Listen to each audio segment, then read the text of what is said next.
लेकिन देखिए मालिक रुआ लोग तनी हल्का हल्का पीछे हो जाए म्यूजिशियन से तनी साउंड से तो हमनियों के बुझाई हमनियों के गाँव में मजा आई। चढ़ल तो ऐसे वालों बुझाते हैं जबरदस्ती बजाओ जाओ थोड़ा सा पीछे हो जाए लोग ताकि सबके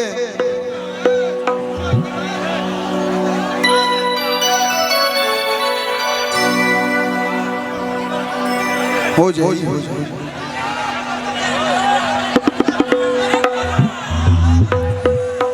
कि घर से गईली हाँ छोटकी गोतनिया पिया कहती और राजा जी पिछलो बार कह के हमारा के बरहपुर ना ले गइल रही ए बेरी हम बरहपुर बाबा के यहाँ जइबे करब संगे छोटकी ननद दया दिनिया पिया हमके घरवे में रोकी के रख दिहल कही नया नया बारू तू कनिया पिया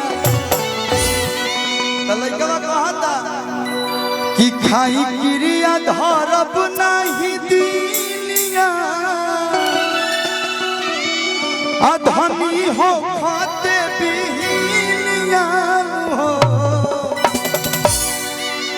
लेके चलब तोहके बरहपुर मलकिनिया देखो इतना मत खिसिया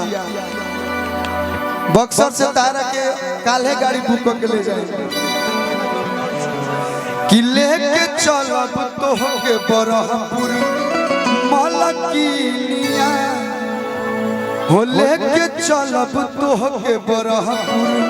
मलकिनिया ना बना तू नगिनिया हो लेके चलब तोहके बरहपुर मलकिनिया ना बना तू नगिनिया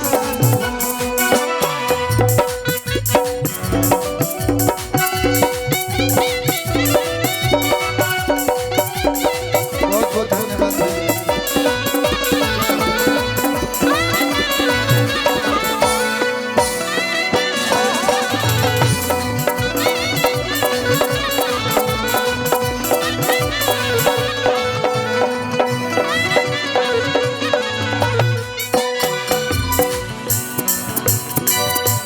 लइका कहता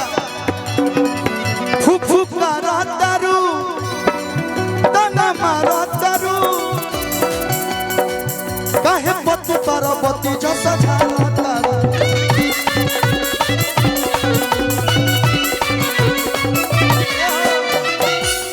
देखी सावन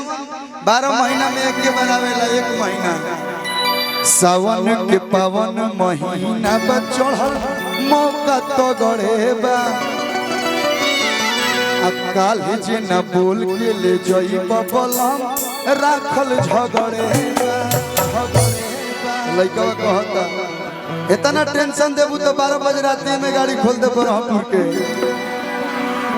कि अरे देबू टेंशन आई नहीं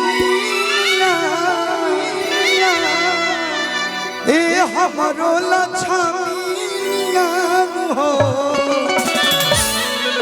तले के चलब तोहके बरहपुर मलकिनिया ना बना तू नगिनिया लेके चलब तोहके बरहपुर मलकिनिया ना बना तू नगिनिया